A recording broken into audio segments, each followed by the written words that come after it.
और छठ पर्व की आप सभी को हार्दिक शुभकामनाएं। चूंकि आस्था का महापर्व छठ पूजा, उगते हुए सूर्य को अर्घ देने के साथ छठ पूजा का समापन। घाटों पर उमड़े श्रद्धालु, छठ व्रती महिलाओं ने कामना की, छठी मैया से सुख समृद्धि की कामना की। और 4 दिन तक चलने वाले इस विशेष पर्व में पहले दिन कद्दू पूजा, तो वहीं कद्दू और भात, दूसरे दिन खीर, तीसरे दिन ठेकुआ और आज जब अंतिम दिन है उगते सूर्य को अर्घ देने के साथ, तो घाटों पर श्रद्धालु उमड़े हैं। इससे पूर्व में कल ढलते हुए सूरज को प्रणाम किया गया था और प्रकृति पूजा का सबसे बड़ा उदाहरण छठ महापर्व।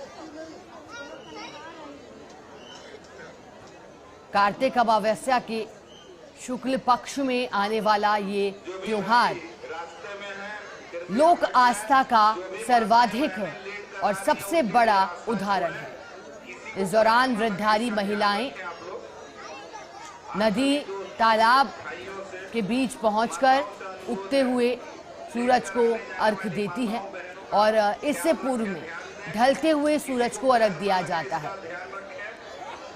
और इस दौरान जो पूजन सामग्री होती है उसमें केला, सेब, नाशपाती, नारियल, इन तमाम पूजन सामग्री का प्रयोग किया जाता है। और महिलाएं नदी और तालाब में खड़े रह करके अर्घ देती हैं सूर्य भगवान को। दरअसल मान्यता इसके पीछे यही है कि प्रकृति ने जिस तरह से हमारा साथ दिया है, जो कुछ है दुनिया में वो सूर्य भगवान की मेहरबानी से है और उनकी तरफ अपना प्रेम दिखाने का, दर्शाने का, धन्यवाद कहने का ये एक अनोखा तरीका है। और ये पर्व ऐसा है क्योंकि उगते सूरज को तो नमन हर कोई करता है, लेकिन इस पर्व के माध्यम से ढलते हुए सूरज को भी नमन किया जाता है, अर्घ दी जाती है। इस दौरान छठ के मधुर गीतों की भी खूब गूंज रहती है। उग्यो सूरज देव हो या फिर छठी मैया के गीत हो, और सुख समृद्धि की कामना की जाती है। महिलाएं जो कि सज धज कर पहुंचती हैं, इसका हिस्सा बनती हैं। अमूमन मान्यताएं तो इससे जुड़ी कुछ कहती हैं, खासतौर पर ये सूरज को नमन कर जो व्रत किया जाता है वो अपने संतान की सुख समृद्धि से जोड़कर इसे देखा जाता है। लेकिन इच्छापूर्ण इसे कोई भी व्यक्ति कर सकता है जो कि जीवन में सुख समृद्धि चाहता है, लेकिन व्रत के साथ एक तपस्या, क्योंकि सर्वाधिक कठोर व्रत में इसकी गिनती होती है। और 36 घंटे के करीब महिलाएं व्रत रखकर मंगल जीवन की कामना करती हैं और इस दौरान पहले ही तैयारियां कर दी जाती है। जिन नदियों में ये खासतौर पर पर्व के दौरान महिलाएं उतरकर सूरज को नमस्कार करती हैं, प्रणाम करती हैं, धन्यवाद देती हैं, नदी उन घाटों पर पहले ही साफ सफाई की जाती है। और इसके बाद जब पर्व की शुरुआत होती है, दिवाली के छठे दिन से जब इस पर्व की शुरुआत होती है, तो फिर नहाए खाए से इस पूजा की शुरुआत होती है। जिस दिन प्रसादी का निर्माण घर में होता है, कद्दू का भोग लगता है और उसके बाद फिर शुरू होता है दूसरा दिन, जिसे खरना कहा जाता है। नहाए खाए का तात्पर्य ये भी कि इस दिन महिलाएं जो कि विशेष पूजन सामग्री का निर्माण करती है उसे भोग लगाने के पश्चात ग्रहण किया जाता है, क्योंकि उसके बाद फिर व्रत की शुरुआत होती है। इसी वजह से इसे नहाए खाए। ये हमारा सबसे बड़ा त्यौहार है, हमारे बिहार का, हमारे यूपी का, हमारे समाज का। ये हमारा महापर्व है। इसके लिए हम लोग 1 साल इंतजार करते हैं। ये हमारे लिए बहुत सौभाग्य की बात है कि हम छठ पर्व करते हैं। 36 घंटे का निर्जला व्रत के बाद जी गया है, कैसा अनुभव है, क्या कहना चाहेंगे? बहुत अच्छा, बहुत अच्छा। ये अनुभव हम चाहते हैं कि जीवन भर रहे हमारे जीवन में। बताइए। क्या नाम है आपका? मेरा नाम नीलम है।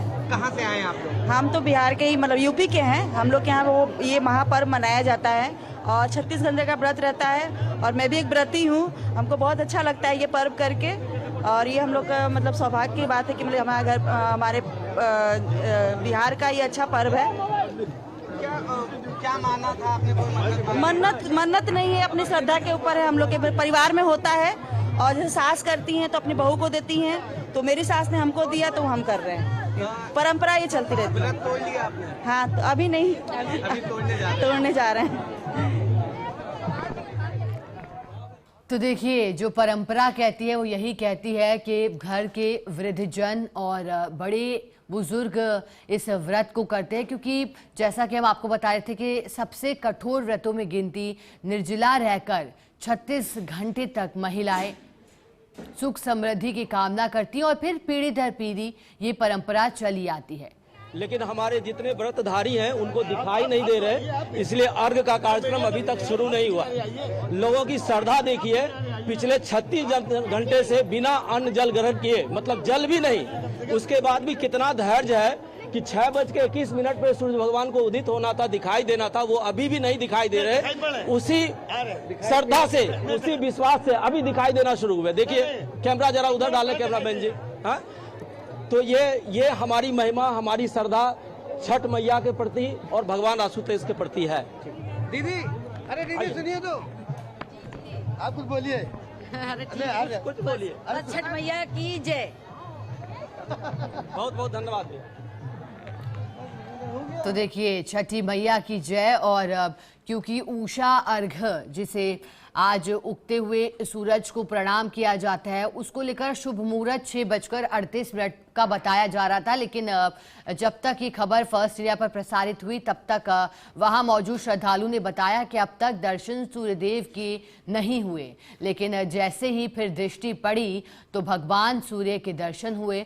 और अब माना जा रहा है, चूंकि पहले दिन जब कद्दू भात का प्रसाद लगता है, फिर खीर और रोटी का, फिर तीसरे दिन ठेकुआ, और आज उषा ऊर्ध्व जिसे कहा जाता है, कल संध्या अर्घ और आज उगते हुए सूरज को अर्घ दिया जाता है। और पीढ़ी दर पीढ़ी परिवार के बड़े बुजुर्ग से लेकर के फिर ये जो परंपरा है जिसका निर्वहन करने के लिए घर के बड़े अपने बाद किसी अन्य व्यक्ति को ये सौंपते हैं। ये परंपरा जो कि सदियों से चली आ रही है वो बनी रहे, इसलिए फिर कोई अन्य व्यक्ति इसे उठाता है और फिर इस व्रत को और इस परंपरा का निर्वहन करता है। लेकिन सूर्य और छठी माता को ये पर्व समर्पित है, लोक आस्था का महापर्व है। इस दौरान लोक गीतों की भी गूंज सुनाई देती है और लोग अपने घरों को भी सजाते हैं रंग बिरंगी रोशनी से। जिस तरह से दीपावली पर अपने घरों को सजाया जाता है, छठ पर्व जो कि कार्तिक मास के शुक्ल पक्ष की छठी तिथि को मनाया जाता है, इस दिन भी लोग अपने घरों को साफ सुथरा कर सजाते हैं और फिर महिलाएं विशेष प्रसाद का निर्माण करती हैं और फिर घाटों नदियों के किनारे पहुंचा जाता है। कल संध्या अर्घ के दौरान ढलते हुए सूरज को नमन किया गया था और इस दौरान पानी में ही मौजूद रही महिलाएं, तालाब के अंदर ही, और नमस्कार किया, प्रणाम किया। और न सिर्फ देश में बल्कि देखिएगा विदेश से भी ऐसी तस्वीरें आई जहां संसाधनों के सीमित होने के बावजूद भी जिस भी ढंग से छठ पूजा को संपन्न किया जा सका, उस ढंग से छठ पूजा को संपन्न करने की कोशिश महिलाओं की गई और बेहद पवित्र इस पर्व को माना जाता है, आस्था का प्रतीक ये पर्व। इस दौरान विशेष श्रृंगार भी महिलाएं करती हैं, चाहे खासतौर पर चर्चा उस बेहद खूबसूरत लाल सिंदूर की भी होती है, जो सिंदूर महिलाएं अपनी नाक से शुरू कर अपने मस्तिष्क तक ले जाती हैं। हालांकि इसकी परंपरा है और इसके पीछे एक बड़ी मान्यता है। कहा जाता है कि ये लंबी उम्र की कामना के लिए दर्शाने के लिए इस तरह से सिंदूर का प्रयोग किया जाता है, जो कि आस्था से जुड़ा है और बेहद पवित्र इसके पीछे की विचारधारा, बेहद पवित्र इसके पीछे की मान्यता और आस्था इससे जुड़ी हुई, जो कि अत्यंत खूबसूरत और सुंदर। हमारी भारतीय संस्कृति में अलग अलग परंपराएं, अलग अलग तरीके, अलग अलग तौर किसी भी पर्व को मनाने के लिए। और जब बात इस पर्व की हो तो फिर बिहार में धूमधाम से आस्था के महापर्व छठ पूजा को मनाया जाता है। मनोकामना का महापर्व कहा जाता है। चलिए, हमारे साथ सहयोगी तृप्ति गौतम लाइव जुड़ी हैं। तृप्ति, मनोकामना का महापर्व है, छठी मैया की जय के जयकारे भी गूंजे हैं घाटों से, नदियों से। फिलहाल आप कहां मौजूद हैं और वहां क्या खूबसूरत तस्वीरें दिखाई दे रही हैं आस्था में डूबे लोगों?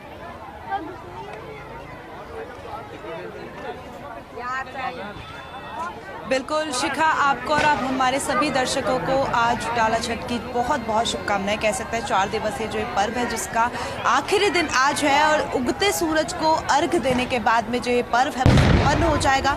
36 घंटे का जो व्रत महिलाओं ने रखा था, उपवास जो महिलाओं ने रखा था, वो संपन्न हो जाएगा। और मैं इस वक्त मौजूद हूँ जयपुर के हसनपुरा इलाके में, जहाँ पर आप देख सकते हैं कि बहुत बढ़िया इंतज़ाम जो हैं वो यहाँ पर किए गए हैं और छठी मैया की जो पूजा अर्चना है वो यहाँ पर की जा रही है। और जो ये तस्वीरें आप देख पा रही हैं, आपको समझ आ जाएगा कि ये कुंड है जिसमें महिलाएं जो हैं वो उगते सूरज को अर्घ यहाँ पर दे रही हैं। ऐसी कुछ तस्वीरें हमने शिखा कल भी दिखाई थी, जब ढलते सूरज को अर्घ जो है वो दिया गया था। और इसके बाद में आज का दिन जब जो ये व्रत है वो खत्म हो जाएगा, जो 4 दिवसीय त्योहार है वो संपन्न हो जाएगा, जब ये महिलाएं उगते हुए सूरज को अर्घ देंगी, अपनी जो मनोकामनाएं हैं वो मांगेंगी छठी मैया से। और उन्हें विश्वास है कि छठी मैया उनकी सभी मनोकामनाओं को पूरा करेंगी, उनके परिवार की, उनके संतान की सभी खुशहाली जो है वो उन्हें देंगी। और इसी को लेकर जो ये पर्व है वो सबसे लोकप्रिय भी माना जाता है। लोक पर्व है ये बिहार और झारखंड का। लेकिन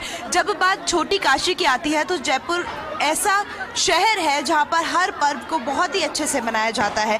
वो कोई सा भी त्योहार हो, हर त्योहार को उसी उल्लास के साथ में मनाया जाता है। तो ये तस्वीरें जो है ये मैं आपको जयपुर से दिखा रही हूँ और जयपुर की खुशहाल तस्वीरें हमने कल भी आपको दिखाई थी। और इस पर्व के बारे में भी बताया था कि 4 दिवसीय पर्व में क्या कुछ खास होता है, कैसे इस पर्व की शुरुआत हुई नहाए खाए के साथ में, बाद में खरना जिस दिन गुड़ और चावल की जो खीर है वो बनाकर छठी मैया को भोग लगाया गया और उसी प्रसाद को ग्रहण करके जो ये महिलाएं हैं जिन्हें आप यहाँ देख पा रहे हैं पूजा करके, इन सभी ने 36 घंटों का उपवास रखा था। वो उपवास अब खत्म होगा, वो व्रत अब खत्म होगा, क्योंकि उगते सूरज को अर्घ यहाँ पर महिलाएं दे रही हैं और उसके बाद में प्रसाद खाकर आज इस व्रत को संपन्न करेंगी और अपनी सभी मनोकामनाएं जो हैं वो छठी मैया से मांगेंगी। मैं आपको बता दूं कि जब हम बात बिहार और झारखंड की करते हैं शिखा, तो ये पर्व इतना ज़्यादा अच्छे से मनाया जाता है कि शायद दिवाली फीकी पड़ जाए, क्योंकि जब हम बात डाला छठ की करते हैं, छठ के पर्व की करते हैं, तो इसकी जो खरीदारी है वो 1 महीने पहले से शुरू हो जाती है। जो भी सामग्रियाँ हमें इस व्रत में चाहिए होती है वो नए नए वस्त्र, नवीन आभूषण, ये सभी जो चीज़ें हैं ये वो लोग पहचान पा रहे होंगे, वो जान पा रहे होंगे जो बिहार से हैं या झारखंड से हैं, जो इस व्रत को बहुत ही अच्छे तरीके से मनाते हैं, कि शायद दिवाली को एक बार को वो नए कपड़े ना खरीदे, लेकिन छठ के लिए यहाँ पर शॉपिंग ज़रूर की जाती है। और आप देख भी सकते हैं जो उल्लास आपको यहाँ पर नज़र आ रहा है, जो तस्वीर आपको यहाँ पर नज़र आ रही है वो यही है कि इस पर्व को मनाने की जो खुशी है, जो तेज है, वो इन सभी के चेहरों पर नजर आ रहा है। और सिर्फ महिलाएं नहीं बल्कि पुरुष भी इस व्रत को बहुत अच्छे से मनाते हुए नजर आते हैं। जो यहाँ पर लोग हैं इनसे भी बातचीत करने का प्रयास करते हैं कि आखिर ये पर्व इनके लिए कैसा है। पहले तो छठ के महापर्व की बहुत बहुत शुभकामनाएं आपको। बहुत बहुत शुभकामनाएं आप। कैसा लग रहा है आज? बहुत अच्छा लग रहा है। सूर्य अर्घ दिया और आज का जो ये व्रत है वो संपन्न हुआ, क्या कहेंगी? अच्छी बात है। छठी मैया से क्या क्या मांगा? अब जो अपने मन में होगी वो सारी चीज मांगेंगे अपन। हाँ, तो देखिए यहाँ पर जो लोग हैं उनका ये कहना बहुत सही है कि जो भी मन में उनकी इच्छा है, जो उनकी कामना है, वो सारी ही मंगल कामनाओं को जो है छठी मैया वो पूरा करेंगी। और इसी विश्वास के साथ में जो ये 4 दिवसीय पर्व है वो आज संपन्न हो जाएगा, और वो संपन्न होगा पूरी पूजा अर्चना के साथ में। जो ये दौर था वो 4 दिन से चल रहा था। शिखा, मैं आपको बताना चाहूँगी कि जब नहाए खाए, जिस दिन से महापर्व की शुरुआत हुई थी, मंगलवार का वो दिन था जिस दिन लौकी की सब्जी और चावल, लौकी की दाल और चावल के साथ में इस दिन की शुरुआत होती है। नहाए खाए का मतलब ही यही है कि पूरे घर को शुद्ध करना, और उसके बाद में नवीन वस्त्र धारण करके लौकी की सब्जी और चावल खाने के बाद में जो ये व्रत है वो शुरुआत होता है। पूरा जो घर है वो इसी को खाता है और उसको प्रसाद समझकर ग्रहण करता है। जिसके बाद में खरना का वो दिन, जिस दिन खीर, जो कि गुड़ और चावल की स्पेशल खीर बनाई जाती है, रोटी के साथ में छठी मैया को इसका भोग लगाया जाता है। और उसी भोग को, उसी प्रसाद को ग्रहण करने के बाद में जो महिलाएं हैं वो 36 घंटे का उपवास रखती है। अपने आप में बहुत बड़ी बात है। 36 घंटे मतलब एक पूरा दिन और एक आधा दिन, 1.5 दिन तक महिलाएं जो है वो अन्न जल कुछ भी ग्रहण नहीं करती हैं। और कल की शाम वो थी जब ढलते हुए सूरज को महिलाओं ने यहाँ पर अर्घ दिया, और आज का इंतजार लगातार वो कर रही थी कि भाई आज जब सूरज उगेगा, उगते सूरज को वो अर्घ देंगी, और जिसके बाद में आज का जो ये पर्व है वो खुशहाली से संपन्न होगा। सारी जो पूजा अर्चनाएं हैं वो यहाँ पर सुबह 5 बजे से चल रही थी, और उसके बाद में ये तस्वीरें फर्स्ट इंडिया आपको दिखा रहा है कि कितना अच्छा इंतज़ाम भी यहाँ पर किया हुआ है कि किसी को कोई तकलीफ ना हो। जो ये कुंड है इसको बनाने में 15 दिन पहले से जो तैयारियां है वो शुरू हो चुकी थी कि जब डाला छठ यहाँ पर हो तो ये कुंड पूरा बनकर तैयार हो चुका हो, और महिलाओं को किसी भी तरह की कोई भी दिक्कत जो है वो यहाँ पर ना देखी जाए। और उसके अलावा आप देख भी सकती हैं काफ़ी सारी जो झांकियाँ हैं शिखा, वो भी यहाँ पर बनाई हुई हैं। और भी कुछ महिलाएं हैं जिनसे बातचीत करने का हम प्रयास करेंगे। तो देखते हैं, छठ है आज, कैसा कुछ लग रहा है आपको? अच्छा, चलो आपसे मैं जानना चाहती हूँ, छठ को लेकर इतने गीत हम गाते हैं, कोई अगर गीत है जिसकी 2 लाइन आप सुनाना चाहे तो? सिखाना चाहिए ना, पहले बोलना चाहिए ना, सिखा बता दो जी। पहले कहना चाहिए ना। नहीं, जो आपको आता है आप तो वही सुना दीजिए अभी। कॉपी कॉपी बोलेली छठिया मैया, सुनिए सेवा खालो मोरी घाटे दुबिया हसी गईली मकरी बसेड़ली, हंसी हंसी बोले पासराम सेवा खा रौरी घाटे दुबिया छिलाई देबो मकरी बहारी देबो रौरी घाट। देखिए, ये वो लोकगीत हैं जो हर त्योहार पर बहुत ही कोई भी त्योहार हो, चाहे वो होली हो, संक्रांत हो, दिवाली हो, हर किसी पर हमारे यहाँ के जो लोकगीत होते हैं वो बहुत ज़्यादा फेमस होते हैं। और उसी को लेकर जब बात छठी मैया की आती है, छठ की आती है, तो बिहार के भी वो लोकगीत हैं जो हर किसी की जुबान पर नजर आते हैं। और यही वो तस्वीरें हैं शिखा जो अपने आप में बयां भी करती है कि हम छोटी काशी में रहते हैं। छोटी काशी में कोई भी त्योहार हो, किसी भी जगह का त्योहार हो, वो उतनी ही खुशहाली के साथ मनाया जाता है। और वही तस्वीर हमने भी आपको यहाँ पर दिखाई। जी शिखा। बिल्कुल तृप्ति, आप लगातार तस्वीरें दिखा रही हैं बेहद खूबसूरत, और चूंकि लोग आस्था के रंग में रंगे दिखाई दे रहे हैं। अब चाहेंगे तृप्ति आप ये जानकारी भी दें, क्योंकि आज उषा अर्घ का दिन और उगते हुए सूरज को अर्घ देना, लेकिन ये भी बताया गया कि कोई शुभ मुहूर्त इसके लिए तय था, लेकिन कुछ देरी हुई सूर्य देवता के दर्शनों में। क्या वाकई ऐसा नज़ारा तृप्ति बना पड़ा वहां पर?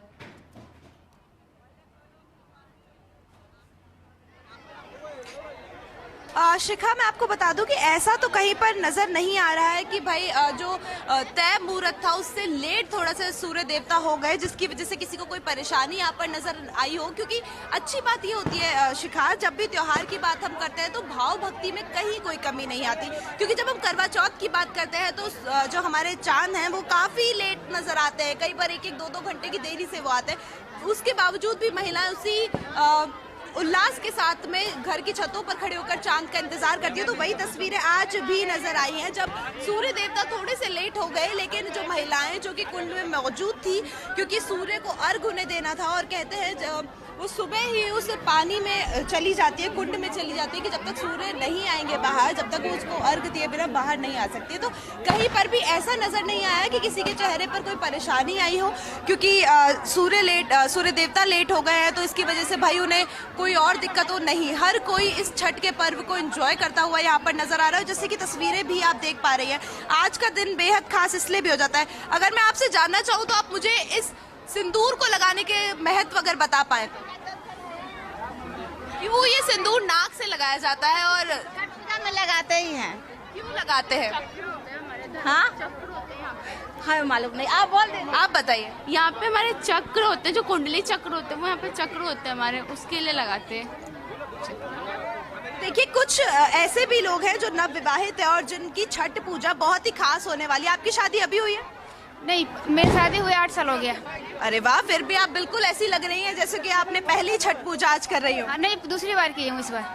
तो कैसा कुछ महसूस हो रहा है? बहुत अच्छा लग रहा है। बहुत अच्छा लग रहा है। तो जो भी रीति रिवाज आप मानती हैं, हम लोग फॉलो करते हैं छठ पूजा के लेकर, उसका कुछ महत्व अगर आप बताना चाहें तो? हाँ, ये तो बहुत ही लोग मानते हैं, शुरू से ही वो करते आ रहे हैं लोग। हम आज सूर्य देवता भी थोड़े से लेट आए, तो उसको लेकर दिक्कत तो नहीं हुई? नहीं, कोई दिक्कत नहीं हुआ। उतनी ही खुशी थी? हाँ, उतना ही खुशी है। अब आगे का क्या कुछ प्रोसीजर, क्या कुछ रहने वाला है? बस अब हो गया, अर्घ हो गया, अब घर जाएंगे। और व्रत? अब घर जाकर व्रत खोलेंगे। व्रत खोलेंगे जो 36 घंटे से आपने रखा हुआ है या फिर कम रखा है? नहीं, हाँ 36 घंटे से रखे है ना। सभी लोग रखते हैं 36 घंटे का व्रत? नहीं, कुछ लोग एक दिन का रखते हैं, 24 घंटे का।